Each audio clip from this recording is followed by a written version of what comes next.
To set volume up and down keys, a shortcut for voice access feature in Samsung Galaxy S23 Ultra, swipe down the top of the screen and then tap setting icon. Scroll down the screen to find accessibility. Tap accessibility and then tap advanced setting.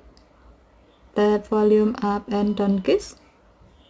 Scroll down the screen and then select voice access. You can see that there's a pop-up menu appears to inform you about voice access and the permission needed by this feature. To continue, tap allow.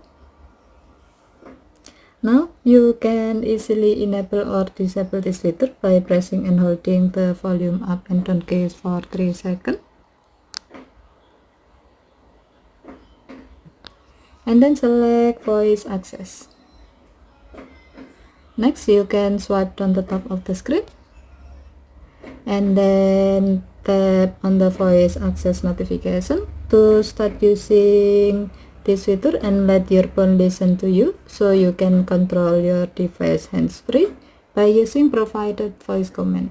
Okay, thank you for watching. Have a nice day.